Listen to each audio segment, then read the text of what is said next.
चलिए स्वागत करता हूं आपका अपना YouTube चैनल मैथ अड्डा सारण में। चलिए फिर मैं हाजिर हो गया एक नया सेशन लेके।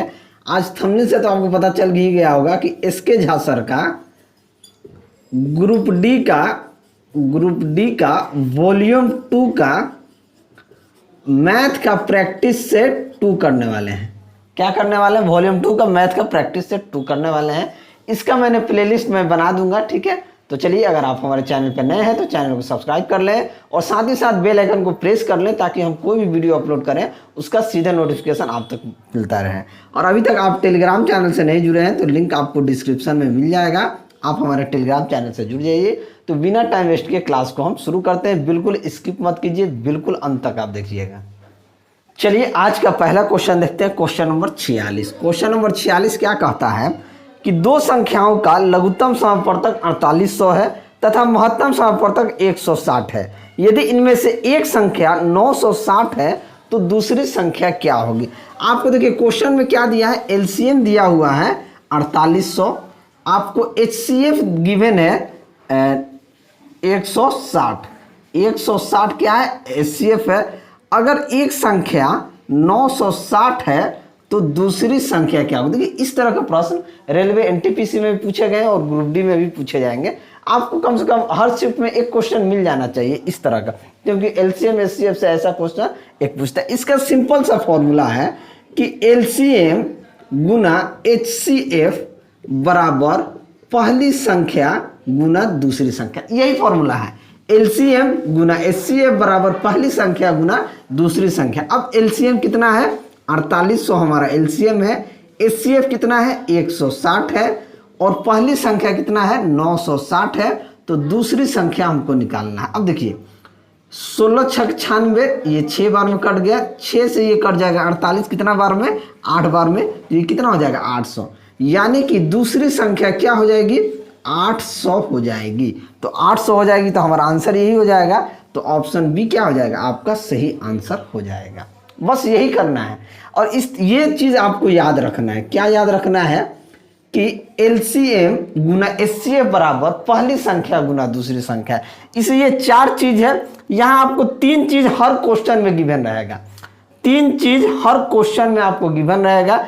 अगर 2 संख्या का गुणनफल दे देता है और एक एचसीएफ दे देगा तो आप एलसीएम निकाल लीजिएगा। 2 संख्या का गुणनफल दे दे, एलसीएम दे दे तो आप एचसीएफ निकाल लीजिएगा। अगर आपको एलसीएम दे दे, पहली संख्या दूसरी संख्या दे दे तो आप एचसीएफ निकाल लीजिएगा। यही पूछता है। चलिए अगला क्वेश्चन देखते हैं। Question number 47।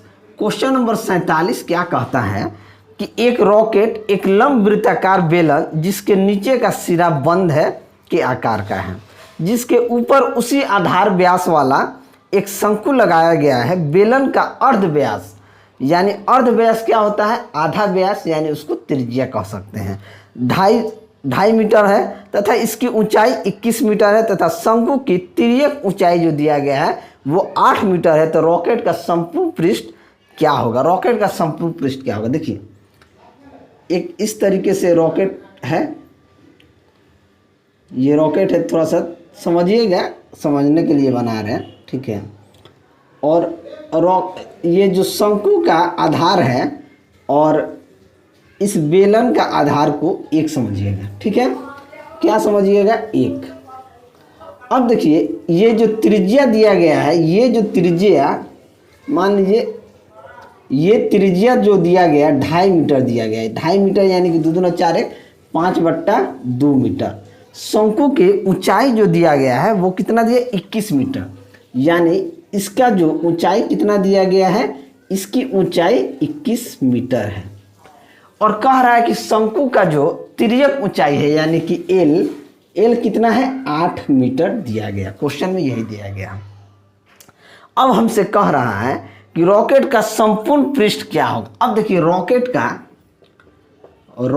का संपूर्ण पृष्ठ का अगर हम क्षेत्रफल देखें, संपूर्ण पृष्ठ का अगर हम क्षेत्रफल देख लें तो सबसे पहले क्या होगा? इस शंकु का क्षेत्रफल होगा, शंकु का क्षेत्रफल प्लस बेलन का, इस बेलन का संपूर्ण पृष्ठ का क्षेत्रफल, बेलन का संपूर्ण पृष्ठ का क्षेत्रफल होगा प्लस इसका आधार और इसका आधार क्या है, बराबर है, तो उसके आधार का क्षेत्रफल होगा।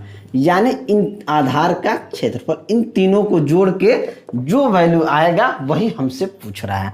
अब देखिए शंकु का क्षेत्रफल क्या हो जाएगा, पाई आर एल हो जाता है। क्या होता है, पाई आर एल प्लस बेलन का संपूर्ण पृष्ठ का अगर हम क्षेत्रफल देखें तो ये हो जाता है 2 पाई आर एच प्लस आधार का क्षेत्रफल क्या होता है, पाई आर स्क्वायर होता है। यानी इसका जो क्षेत्रफल होगा, ये जो गोल नीचे होगा उस गोल का पूरा, अगर इसका ही अगर देखिए, अगर मान लीजिए ये शंकु आकार का है तो इसका आधार का क्षेत्रफल क्या होता है, सर्कल का आधार का क्षेत्रफल क्या होता है, पाई आर स्क्वायर होता है। तो ये क्या हो जाएगा, पाई आर स्क्वायर। अब देखिए पाई का मान क्या होता है, 22/7 क्वेश्चन में भी दिया है, 22/7 भी होता है। 22/7 गुना आर आपका कितना दिया है, इसका आर कितना दिया है, 5/2, तो 5/2 तिर्यक ऊंचाई उसका कितना दिया है, 8 प्लस 2 गुना 22/7, आर आपका 5/2 दिया है, गुना इसका एच, ये एच होता है, ठीक है, ये एच कितना है 21 मीटर, तो ये आपका 21 प्लस 22/7 गुना आर स्क्वायर यानी कि 5/2/5/2। अब चलिए काट पीट करते हैं, 2 से कट जाएगा, 2 चौके 8, 4 5 20, 22 दूना 44, 440/7 ये हो गया। 2 से 2 कट गया, 7 तिरिके 21 हो गया, 22 5 110, 110 तिया 330 हो गया। प्लस इसको काट देते हैं, कटेगा, 2 से काट दीजिए, 22 को 11 बार में, अब नहीं कटेगा, 50 25 या 11 5 55, 50 25 के 5 हाथ में 2, 50 25 2 27 यानी कि 275/14। अब इसका एलसीएम ले लीजिए, कितना हो जाएगा 14, 7 दूनी 14, 44 दूना 880, ये हो गया 880 प्लस ये 14 है, ये 330 है, तो 330 में 14 से गुना करेंगे तो ये कितना हो जाएगा, 330 गुना 14 यानी 33 को 14 से गुना करेंगे तो 4 3 12 के 2 हाथ में 1, 4 3 12 1 13, 1 3 3 1 3 3 2 3 3 6 3 1 4 यानी कि 4620 हो गया। कितना हो गया 4620 प्लस ये आपका हो जाएगा 275। अब इन सभी को जोड़ देंगे तो जोड़ेंगे तो क्या हो जाएगा, 5 लास्ट में आ जाएगा, 8 2 10, 10 7 17 के 7 हाथ में 1, 8 1 9, 9 6 15, 15 2 17 के 7 हाथ में 1, 4 1 5, 5775/14, 14 चौका 56, 14 एकम 14, 35 हो गया, 14 दूनी 28, 7 हो गया, 14 5 70, यानी इसका कुल क्षेत्रफल कितना आ जाएगा, 412.5 मीटर स्क्वायर क्या आ जाएगा, इसका क्षेत्रफल आ जाएगा। तो ऑप्शन कौन सही हो जाएगा, 412.5 मीटर स्क्वायर, तो ऑप्शन बी जो है आपका सही आंसर हो जाएगा। चलिए अगला क्वेश्चन देखते हैं, क्वेश्चन नंबर 48। क्वेश्चन नंबर 48 क्या कहता है, 48 कहता है कि 2/3 माइनस 3/5 का 5.1/2 प्लस 1/2 भागा 5/11 को सरल करना है यानी कि हल करना है। तो देखिए सबसे पहले हम स्मॉल ब्रैकेट का काम करते हैं, तो स्मॉल ब्रैकेट का काम करेंगे तो 3 5 का एलसीएम कितना हो जाएगा 15, 3 5 5 दूनी 10, 10 माइनस 5 15 3 के 9, ये हो गया। का मतलब होता है गुना, 5 दूनी 10 11/2 प्लस 1/2। इस भाग को अगर गुना फॉर्मेट में बदल दें तो ये क्या हो जाएगा, उल्टा हो जाएगा 11/5। क्या हो जाएगा, उल्टा हो जाएगा 11/5। अब 10 में से 9 हो जाएगा, क्या हो जाएगा 1/15 गुना 11/2 प्लस ये गुना कर देंगे तो 11/10 हो जाएगा। इसको करेंगे तो 11/15 दूना 30 प्लस 11/10, 10 और 30 का एलसीएम क्या हो जाएगा 30 हो जाएगा। 30 एकम 30, 11 एकम 11 प्लस 10 या 30, 3 गुना 11 33 यानी कि 44/30 क्या हो जाएगा आपका आंसर हो जाएगा। तो 44/30 यानी कि कौन सा आंसर हो जाएगा, ये कटेगा, अभी रुकिए, 2 से काट दीजिए, 2 से कट जाएगा 22 बार में, 2 से कट जाएगा 15 बार में, यानी कि 22/15 यानी कि 1 पूर्णांक 1/7/15 कह सकते हैं। तो ये 1/7/15 यानी कि ऑप्शन ए क्या हो जाएगा, आपका सही आंसर हो जाएगा। चलिए अगला क्वेश्चन देखते हैं, क्वेश्चन नंबर 49। क्वेश्चन नंबर 49 कहता है कि 7 साल में कोई धन चक्रवृद्धि ब्याज की दर से दोगुना हो जाता है, तो कितने वर्ष में 16 गुना होगा। देखिए 2 वर्ष में दोगुना होता है, क्या होता है, दोगुना होता है 7 वर्ष में। बात को समझिए, बहुत इसका कंसेप्ट बहुत अच्छा है लेकिन थोड़ा समझना होगा। दोगुना होता है 7 वर्ष में, तो 16 गुना कितने वर्ष में होगा। अब 16 गुना का मतलब होता है 2 के पावर 4 लिख देंगे तो 16 हो जाएगा, ठीक है। अब 2 वर्ष में ये 7 दोगुना हुआ 7 वर्ष में, तो 16 गुना क्या हो जाएगा, इसके पावर से उस 7 में गुना कर दीजिए, यानी कि 28 वर्ष में वो क्या हो जाएगा, 16 गुना हो जाएगा। तो ऑप्शन कौन सा सही हो जाएगा, तो ऑप्शन सी आपका सही आंसर हो जाएगा। अगला क्वेश्चन देखते हैं, क्वेश्चन नंबर 50।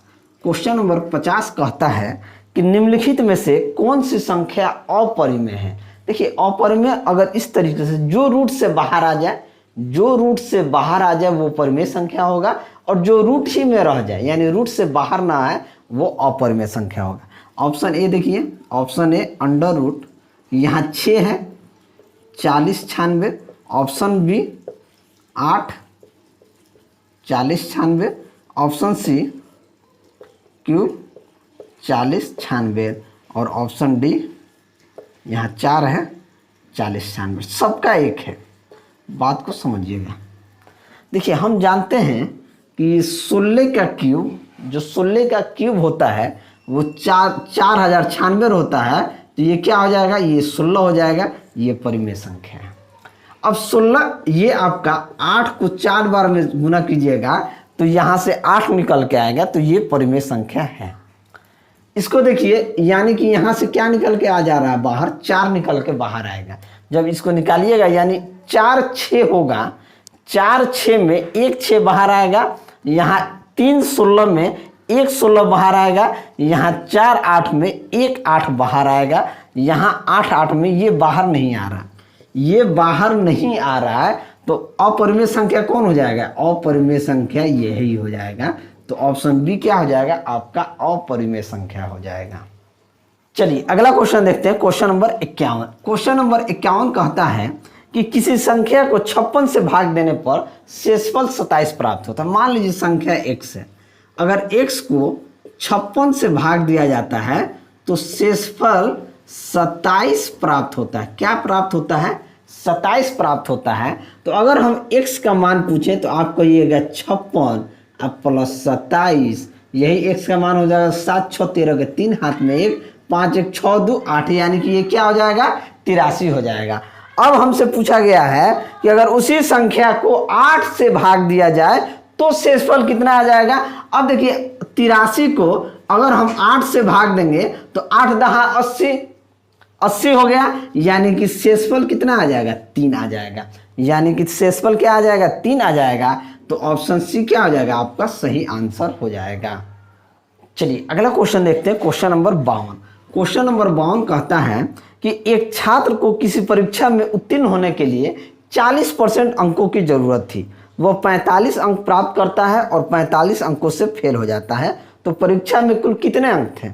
इसको चाहिए कितना, 40%।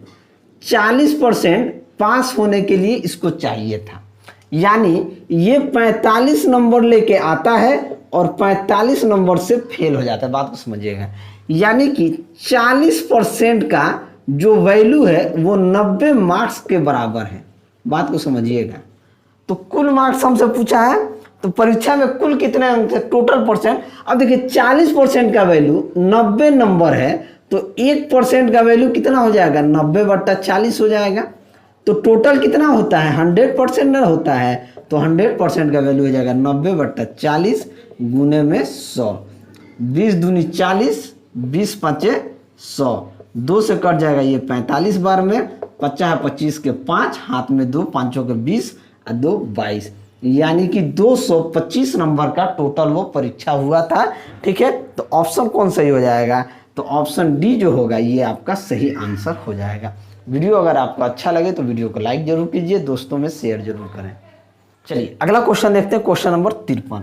क्वेश्चन नंबर 53 कहता है कि √5 + 1 बट्टा √5 - 1 का मान ज्ञात कीजिए। इसका मान ज्ञात, इस तरह के प्रश्न को क्या करना है, इसका हर परिमेयकरण कर देते हैं। हर परिमेयकरण हम कैसे करते हैं, ये नीचे वाले हर संख्या को लेते हैं, इसके अपोजिट साइन से ऊपर नीचे गुना कर देते हैं। अगर यहाँ माइनस रहेगा तो प्लस से गुना करेंगे, और यहाँ प्लस रहता है तो माइनस से गुना करते हैं, यानी यही वैल्यू को √5 - √5 + 1 बटा √5 + 1। देखिए इससे ऊपर नीचे इसलिए गुना करते हैं कि अगर इन दोनों को काट दीजिएगा तो इसका वैल्यू क्या आ जाता है, 1 आ जाता है, और हर का परिमेयकरण भी हो जाता है। ठीक है, तो चलिए अब हम जानते हैं कि ये a + b क्या हो जाएगा, a + b का होल स्क्वायर। नीचे वाला संख्या a - b, a + b क्या हो जाता है, a² - b²। अरे यही ना होता है भाई, a - b × a + b क्या हो जाता है, a² - b²। बहुत इंपॉर्टेंट चीज़ है, हर परिमेयकरण में ये चीज़ आपको समझना होगा। तो ये क्या हो जाएगा, √5 का स्क्वायर, यानी कि √5 का स्क्वायर माइनस 1 का स्क्वायर। अब देखिए a + b का होल स्क्वायर क्या होता है, a का स्क्वायर प्लस b का स्क्वायर प्लस 2ab बटा ये √5 का स्क्वायर क्या हो जाएगा, 5 हो जाएगा। तो ये हो जाएगा 5 और 1 का स्क्वायर 1, काम खत्म, आगे बढ़िए। √5 का स्क्वायर क्या हो जाएगा, 5 हो जाएगा। तो 5 + 1 + 2 √5 बटा नीचे 5 में से 1 जाएगा, 4 हो जाएगा। अब ऊपर क्या हो गया, 6 + 2 √5 बट्टे में 4। अब देखिए ऊपर ये 2 कॉमन ले लेंगे, तो 2 कॉमन लेंगे तो क्या बच जाएगा, यहाँ 3 + √5 बट्टे में 4। तो ये 2 से 4 कट जाएगा 2 बार में, तो हमारा आंसर क्या आ जाएगा, 3 + √5 बट्टा 2 हमारा आंसर आ जाएगा। तो ऑप्शन कौन सा सही हो जाएगा, 3 + √5 बट्टा 2, यानी कि ऑप्शन सी क्या हो जाएगा, आपका सही आंसर हो जाएगा। चलिए अगला क्वेश्चन देखते हैं। क्वेश्चन नंबर प्रश्न 54 से 56 तक निम्नलिखित वृत्तारेख एक छात्र द्वारा एक परीक्षा में विभिन्न विषय में प्राप्त अंक को दर्शाता है। मान लें कि परीक्षा के प्राप्त कुल अंक 810 है। तो देखिए एक पाई चार्ट बनाया गया है, यहाँ आपको दिखेगा। मैं यहाँ बना लेता हूँ क्वेश्चन नंबर 54 के लिए। ये पाई चार्ट है, इसमें पाई चार्ट में गणित 90 डिग्री, गणित को हम मैथ लिखते हैं, स्मॉल में लिखते हैं, m 90 डिग्री, सोशल साइंस को SST लिखा हुआ है 55 डिग्री, उसके बाद केमिस्ट्री को C लिखते हैं 70 डिग्री, फिजिक्स को 85 डिग्री और अंग्रेजी को 60 डिग्री। ठीक है, अब कह रहा है छात्र ने किस विषय में 135 अंक प्राप्त किए। टोटल मार्क कितना है, टोटल मार्क्स 810 का है, और 135 अंक किस में प्राप्त किए। अब देखिए 135 अंक किस में प्राप्त करेगा, टोटल ये टोटल डिग्रियां कितनी है, 360। तो 360 डिग्री में 810 गुना 135 करेंगे तो हमारे पास क्या आएगा। देखिए 1 0 से 1 0, 9 चौके 36, 99 81, 9 से 15 बार में कट जाएगा, 15 चौके 60, यानी कि जिसका डिग्री 60 डिग्री है वही 135 डिग्री प्राप्त किया। तो 60 डिग्री किसका है, तो इंग्लिश का है। तो 54 का आंसर क्या हो जाएगा, अंग्रेजी। तो ऑप्शन ए आपका सही आंसर हो जाएगा। अब देखिए 55, क्वेश्चन नंबर 55 में क्या कहता है, 55 में कहता है कि अंग्रेजी फिजिक्स प्लस सोशल साइंस में प्राप्त अंक गणित मैथ प्लस केमिस्ट्री में प्राप्त अंक से कितना अधिक है। अब देखिए इंग्लिश में कितना है, 60 डिग्री 60, फिजिक्स में कितना है 85 डिग्री, सोशल साइंस में SST में कितना है 55 डिग्री। अब जोड़ देंगे 5 5 10 के 0, हाथ में 1, 6 1 7 8 7 15 5 20 200। मैथ और केमिस्ट्री में कितना है, मैथ में है 90 डिग्री और केमिस्ट्री में कितना है 70 डिग्री। तो ये कितना हो जाएगा 160 डिग्री। अब हमसे कह रहा है प्राप्त अंकों से कितना प्रतिशत अधिक है। तो देखिए मैथ इस कितना नंबर ज़्यादा है, तो 40 नंबर ज़्यादा है किसके रेस्पेक्ट में, तो 160 के रेस्पेक्ट में। तो 100% में कितना ज़्यादा हो जाएगा, ये 4 चौके 16, 4 से 100 कट जाएगा 25 बार में, यानी कि 25% क्या है, ज़्यादा है। तो 25% ज़्यादा है तो ऑप्शन डी क्या हो जाएगा, आपका सही आंसर हो जाएगा। अगला क्वेश्चन देखते हैं, क्वेश्चन नंबर 56। क्वेश्चन नंबर 56 कहता है कि 5 साल पहले एक आदमी अपने बेटे से 7 गुना था, अब 5 साल में वह अपने बेटे से 3 गुना बड़ा रह जाएगा, तो 2 साल पहले उनकी आयु क्या थी। अब देखिए ये है पिता, ये है पुत्र। 5 साल पहले, 5 साल पूर्व बेटे का जो उम्र था वो पिताजी के उम्र का 7 गुना था, पुत्र के उम्र का पिताजी 7 गुना थे।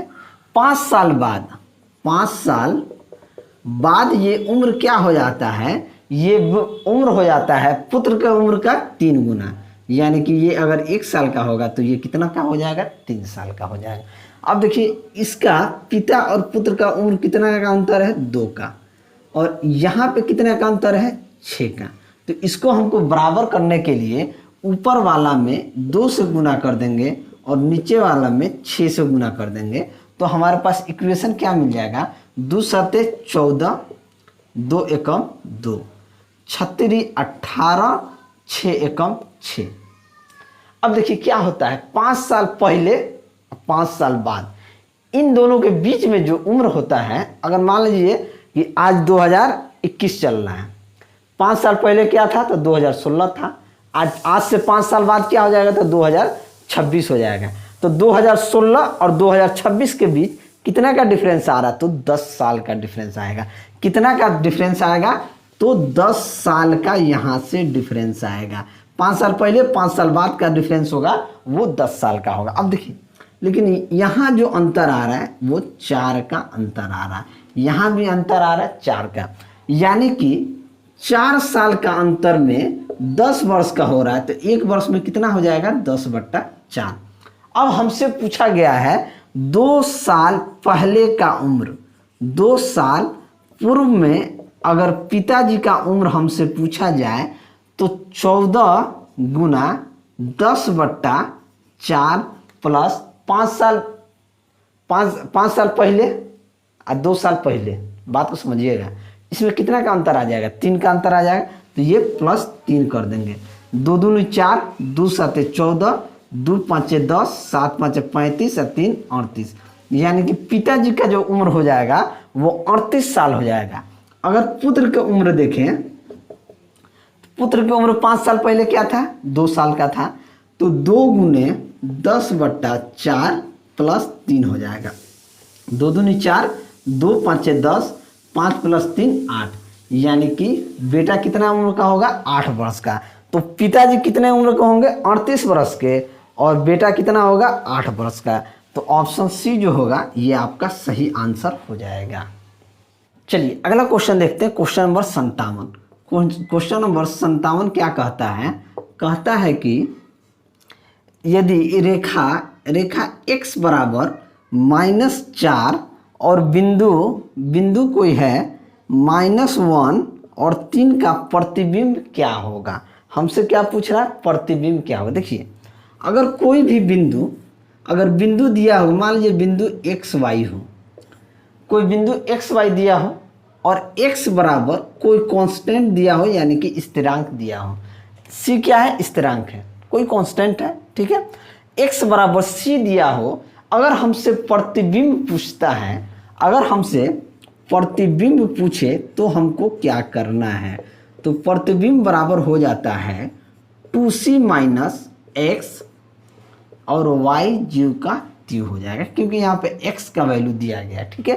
क्या करना है, प्रतिबिंब पूछे कोई भी वैल्यू दिया है, जैसे x बराबर कांस्टेंट कोई भी वैल्यू दिया हो, हमें मतलब नहीं है, यहाँ पे माइनस प्लस जो भी यहाँ पे माइनस दिया है, प्लस भी दे सकता है, कुछ भी दे सकता है।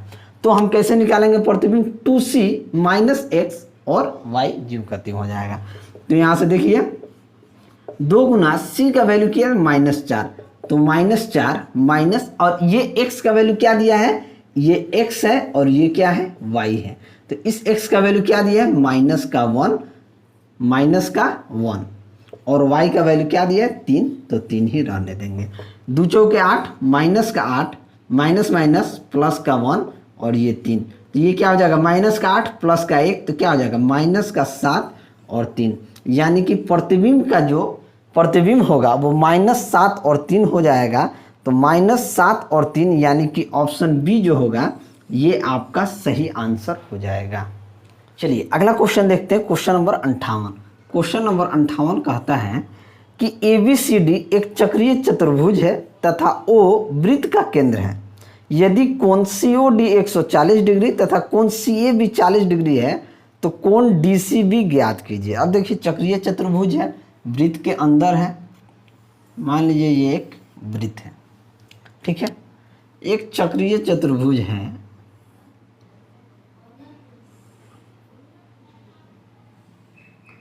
थोड़ा सा डायग्राम को समझिएगा, ठीक है। ये सेंटर है, ये क्या है, सेंटर है, मान लीजिए ये ABCD चक्रीय चतुर्भुज है। अब हमसे कह रहा है कोण COD का मान, यहाँ से इसको खींच ही देते हैं, यहाँ से थोड़ा सा लाइन टेढ़ा हो गया, इसको यहाँ तक। अब देखिए इसको O मान लेते हैं। अब कह रहा है कोण COD का मान, कोण COD का मान 140 डिग्री है, यानी कि इस कोण का मान कितना दे दिया, 140 डिग्री दे दिया है। दूसरा कह रहा है कोण CAB का मान, कोण CAB का मान 40 डिग्री है, यानी कि इस कोण का मान कितना दे दिया, 40 डिग्री दे दिया है। कोण CAB का मान कितना हो गया, 40 डिग्री। ये जो यहाँ से लंब डाला जा रहा है तो ये कोण क्या हो जाएगा, समकोण होगा, यानी कि ये कितना डिग्री का होगा, 90 डिग्री का होगा। अब हमसे क्वेश्चन पूछ रहा है कोण DCB का मान क्या हो जाएगा, कोण DCB का मान, कोण DCB का मान हमसे पूछ रहा है। अब देखिए त्रिभुज के तीनों कोणों का मान कितना होता है, 180 डिग्री होता है। जब त्रिभुज के तीनों कोणों का मान 180 डिग्री होता है, अगर ये 90 डिग्री है, ये 40 डिग्री है, तो 90 और 40 कितना हो गया, 130 डिग्री हो गया, ठीक है। जब ये 130 डिग्री हो जाएगा तो सबसे पहले इस कोण का मान हम देखेंगे, तो इस कोण का मान कितना हो जाएगा, 50 डिग्री हो जाएगा। कितना हो जाएगा, ये जब ये कोण हमारे पास कितना आ गया, 50 डिग्री आ गया, तो ये वाला जो त्रिभुज है, ये त्रिभुज को समझिएगा, ये वाला जो त्रिभुज है, ये त्रिभुज के तीनों कोणों का मान 180 डिग्री होगा। अगर इस कोण को अगर हम x मान लें और इस कोण को x मान लें, तो ये तीनों त्रिभुज के योगफल 180 डिग्री के बराबर होना चाहिए। तो x प्लस ये 140 डिग्री बराबर 80 डिग्री होगा, 180 डिग्री। तो यहाँ से 2x बराबर ये 180 डिग्री इधर जाके जाएगा, तो 180 में से 140 जाएगा, कितना आ गया, 40। तो x का मान कितना आ गया, यहाँ से 20 डिग्री, यानी कि यहाँ 20 डिग्री हो गया, तो इस एंगल का मान कितना हो जाएगा, 20 डिग्री होगा। तो इस कोण का भी मान कितना हो जाएगा, 20 डिग्री हो जाएगा। अब हमसे प्रश्न में यही पूछा गया है कि कोण DCB का मान ज्ञात कीजिए, यानी कि ये टोटल कोण का मान ज्ञात कीजिए। तो ये 50 डिग्री और ये 20 डिग्री, कितना हो जाएगा, 70 डिग्री। कोण DCB का मान कितना हो जाएगा, 70 डिग्री हो जाएगा। तो ऑप्शन डी आपका सही आंसर हो जाएगा। चलिए अगला क्वेश्चन देखते हैं, क्वेश्चन नंबर 59। क्वेश्चन नंबर 59 कहता है कि 7 लगातार संख्याओं का औसत 26 है, तो सबसे छोटी संख्या ज्ञात कीजिए। एक चीज यहाँ समझ लीजिए, किसी भी लगातार संख्या, मान लीजिए 1, 2 और 3, ये 3 संख्या लगातार है, और इन तीनों संख्या का औसत क्या हो जाएगा, बीच वाला संख्या होगा। बात को समझिएगा, ठीक है। अगर 1, 2, 3, 3, 6/3 यानी कि 2, औसत क्या होता है। अगर देखिए हमसे कहा है कि 7 लगातार संख्या का औसत अगर 26 है, औसत क्या है, 26 है, तो 7 लगातार है, तो 26 से पहले क्या होगा, 25 होगा, 25 से पहले क्या होगा, 24 होगा, और 24 से पहले क्या होगा, 23। ये 3 संख्या इधर हो गया, तो इसके बाद क्या हो जाएगा, 26 के बाद 27, 27 के बाद 28, 28 के बाद 29, यानी कि इन सभी सातों संख्याओं का औसत आप कीजिएगा तो इसका औसत कितना आएगा, 26 आएगा, क्योंकि ये बीच वाली संख्या है और यही आएगा भी। अब हमसे पूछा है कि सबसे छोटी संख्या ज्ञात कीजिए, तो सबसे छोटी संख्या 23 हो जाएगा। अगर सबसे बड़ी संख्या का होता है तो 29, तो 23 क्या हो जाएगा, सबसे छोटी संख्या हो जाएगा। तो ऑप्शन बी आपका सही आंसर हो जाएगा।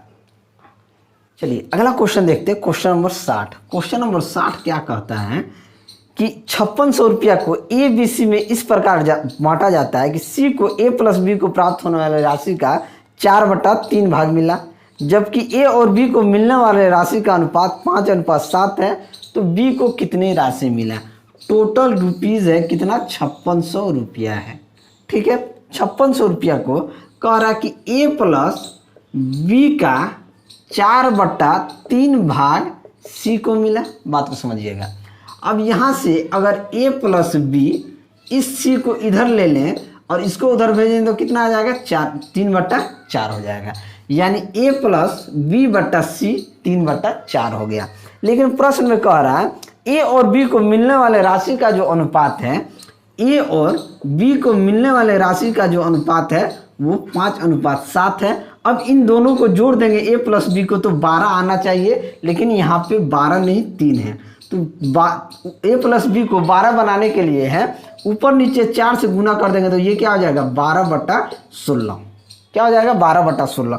अगर हम a अनुपात b अनुपात c का रेशियो देखें तो a का कितना है, 5 है, b का कितना है, 7 है, और c का कितना हो जाएगा, 5:7 c का कितना हो जाएगा, 16।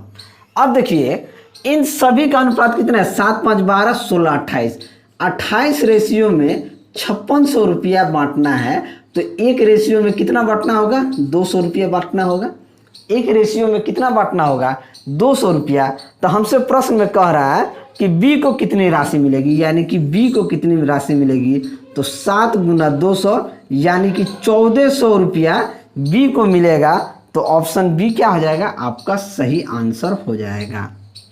चलिए अगला क्वेश्चन देखते हैं, क्वेश्चन नंबर 61। क्वेश्चन नंबर 61 क्या कहता है कि यदि किसी त्रिकोण में कोण b बराबर 90 डिग्री तथा कोण a बराबर 30 डिग्री है, यानी कि कोण b बराबर 90 डिग्री हो और कोण a बराबर 30 डिग्री हो, तो कह रहा है कि 2 sin 2a minus cos 2a minus tan 2a का मान ज्ञात कीजिए। अब 2 sin 2a का मान कितना दिया है, 30 डिग्री, तो गुना 30 माइनस कॉस 2 × 30 माइनस tan 2 गुना ये एक 30 डिग्री से गुना करेंगे तो 30, तो ये क्या आ जाएगा, ये आ जाएगा 2 sin 60 degree minus cos 60 degree minus का tan 60 डिग्री, tan 60 डिग्री।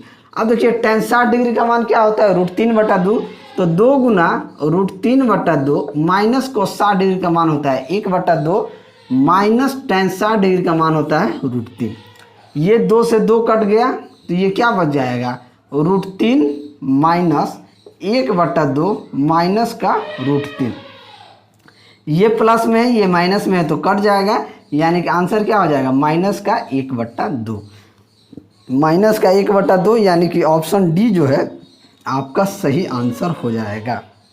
चलिए अगला क्वेश्चन देखते हैं, क्वेश्चन नंबर 62। क्वेश्चन नंबर 62 कहता है कि दो भिन्न के बीच का अंतर 5/6 है, यदि उनमें से छोटे भिन्न 3/4 है तो दूसरी भिन्न क्या होगी। मान लीजिए हमने माना कि एक बड़ी भिन्न है जिसका मान x है, तो क्या है, x माइनस 3/4 का वैल्यू 5/6 दिया है, तो x को यहीं रहने देंगे, इसको उधर भेज देंगे, तो क्या हो जाएगा, 5/6 प्लस 3/4, 6 और 4 का एलसीएम कितना हो जाएगा, आपका 12 हो जाएगा। 6 दूना 12, 2 5 10, 4 3 12, 3 3 के 9, यानी 10 9 19/12, यानी कि बड़ा वैल्यू क्या हो जाएगा, 19/12।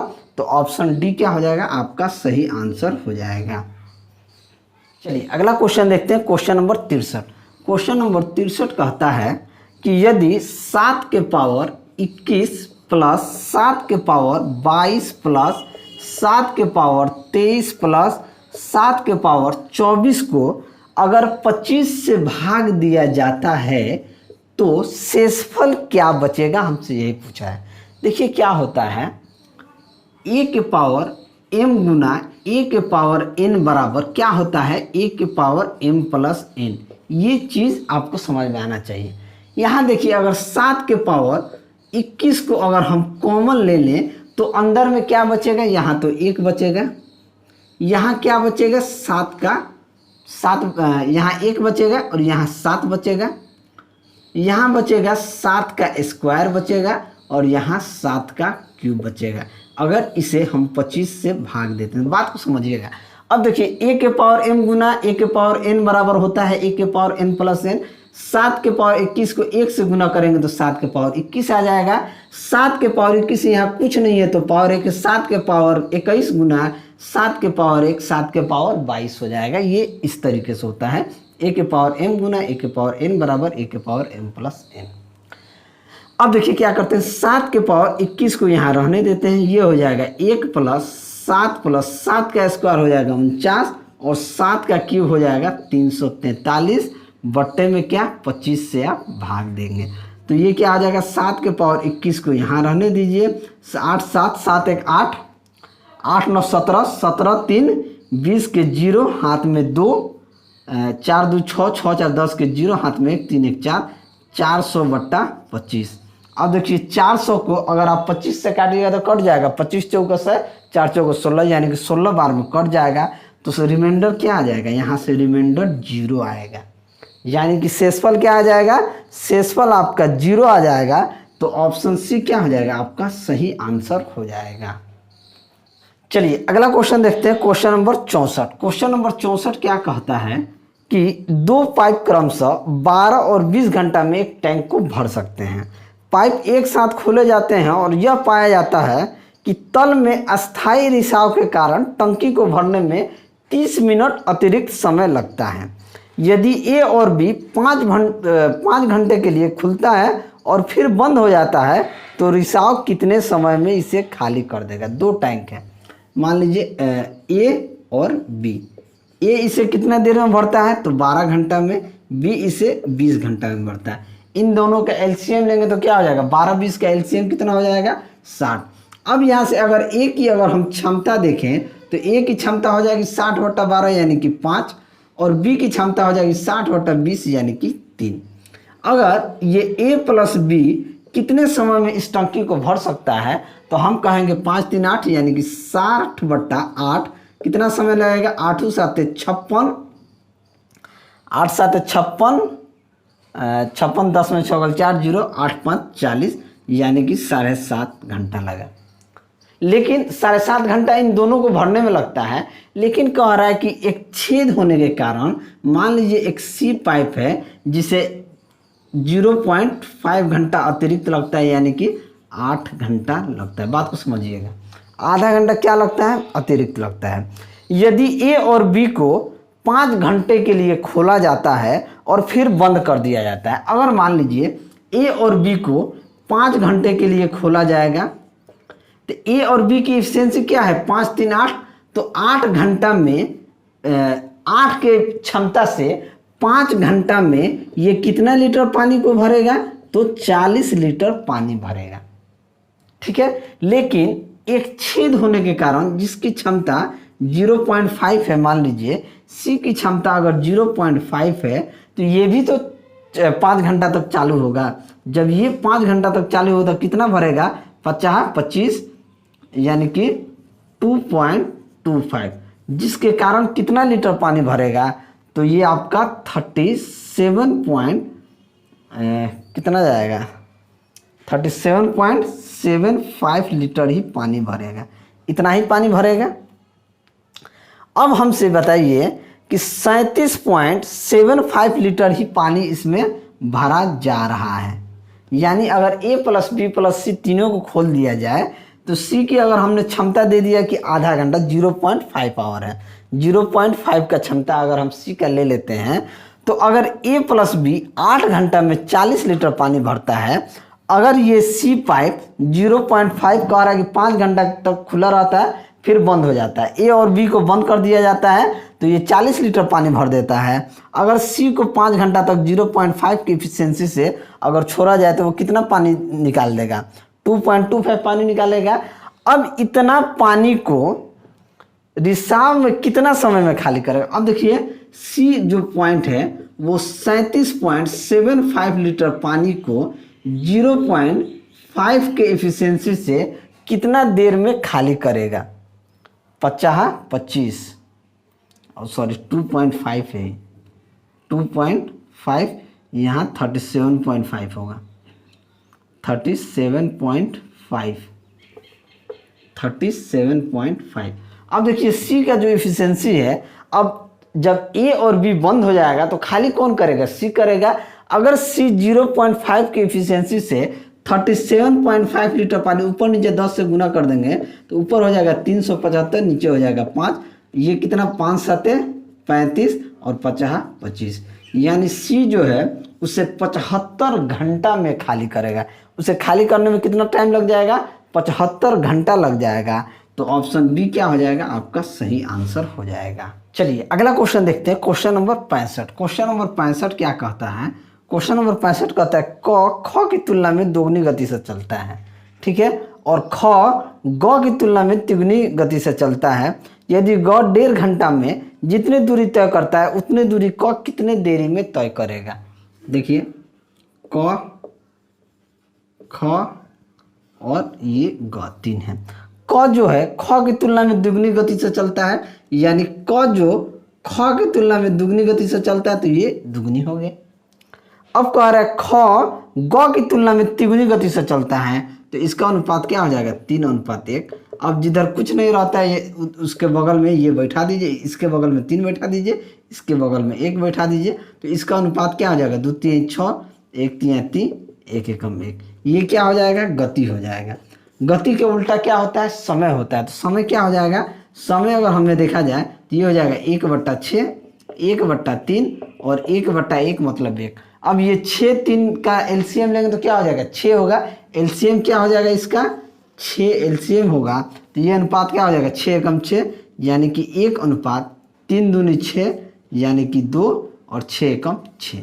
अब कह रहा है कि 6 जो है 6 के बराबर कितना समय लगता है? 90 घंटा। 1.5 घंटा, 1.5 घंटा का मतलब होता है कि 90 मिनट। तो 6 बराबर अगर 90 मिनट है तो 1 के बराबर कितना हो जाएगा? 15 मिनट। तो क्वेश्चन में कह रहा है कि क को कितनी समय लगेगा? तो 1:15 मिनट है तो 15 × 1 यानी कि 15 मिनट उसे समय लगेगा। 15 मिनट लगेगा यानी कि ऑप्शन ए जो है आपका सही आंसर हो जाएगा। चलिए अगला क्वेश्चन देखते हैं, क्वेश्चन नंबर 66। क्वेश्चन नंबर 66 कहता है यदि ये क्वेश्चन का लेवल जो है ये सीजीएल लेवल का क्वेश्चन है, इसे हमें करने की ज़रूरत नहीं है, लेकिन इसका आंसर हम आपको बता देते हैं। इसका आंसर 0 ही आता है। 66 का आंसर क्या आ जाएगा? 0 आ जाएगा। अगर आपको करना है, थोड़ा सा इसमें प्रोसेस लंबा है, आप कर सकते हैं, ठीक है, लेकिन 66 का आंसर क्या हो जाएगा? 0। हम करते हैं 67 नंबर क्वेश्चन कह रहा है कि एक फुटबॉल टीम ने 6 मैचों में निम्नलिखित गोल किए। निम्न तालिका के आधार पर गेम में उनका औसत स्कोर क्या था? औसत यानी कि औसत क्या होता है? सभी संख्याओं को जोड़ के सभी संख्या से भाग दे दीजिए। कितना गोल किया है? तो 2 + 1 + 0 + 4 + 3 + 2। संख्या कितना है? 2 2 4 2 6। बस 2 1 3 4 3 7 3 10 2 12, 12/6 यानी कि 2। यानी कि औसत स्कोर इसका कितना हो जाएगा? 2 हो जाएगा। तो ऑप्शन बी क्या हो जाएगा? आपका सही आंसर हो जाएगा। चलिए अगला क्वेश्चन देखते हैं, क्वेश्चन नंबर 68। क्वेश्चन नंबर 68 क्या कहता है कि यदि 0.42 × 100 के पावर के बराबर 42 हो तो के का मान क्या होगा? यानी कि के का, इस के का मान क्या होगा? देखिए 0.42 × 100 गुना 1 के पावर के बराबर 42 रख दें तो ये क्या हो जाएगा? अगर पूरा गुना कर देंगे तो ये क्या हो जाएगा? 42 के पावर के बराबर 42। तो इसके पावर में 1 क्या है तो के का मान क्या हो जाएगा? 1 हो जाएगा। इसे हम डायरेक्ट भी कर सकते थे कि 0.4 × 100 यानी ये 42 हो जाएगा तो के का मान क्या हो जाएगा? 1 हो जाएगा। तो ऑप्शन बी क्या हो जाएगा? आपका सही आंसर हो जाएगा। चलिए अगला क्वेश्चन देखते हैं, क्वेश्चन नंबर 69। क्वेश्चन नंबर 69 कहता है कि जब कि चीनी का मूल्य 10% घट जाता है तो एक आदमी 270 रुपया में 1 किलोग्राम चीनी अधिक खरीद सकता है, तो प्रति किलोग्राम चीनी का प्रारंभिक मूल्य क्या था। प्रारंभिक मूल्य पूछ रहा है। 10% का मतलब होता है कि 10/100 यानी कि 1/10। अब देखिए क्या होता है, चीनी के मूल्य में कमी आता है, चीनी के मूल्य में अगर कमी आता है 10 से 9 हो जाएगा तो खपत में क्या हो जाएगा, वृद्धि हो जाएगा 9 से 10। अब यही 9 रेशियो का वैल्यू 270 रुपया दिया है, तो ये कैसे रुपया किलो चीनी होगा, तो 30 रुपया किलो चीनी होगा। तो क्या हो जाएगा, आपका सही आंसर हो जाएगा 30 रुपया। तो ऑप्शन बी क्या हो जाएगा आपका सही, क्योंकि 9 रेशियो का वैल्यू 270 है तो 1 रेशियो का वैल्यू क्या हो जाएगा 30 हो जाएगा।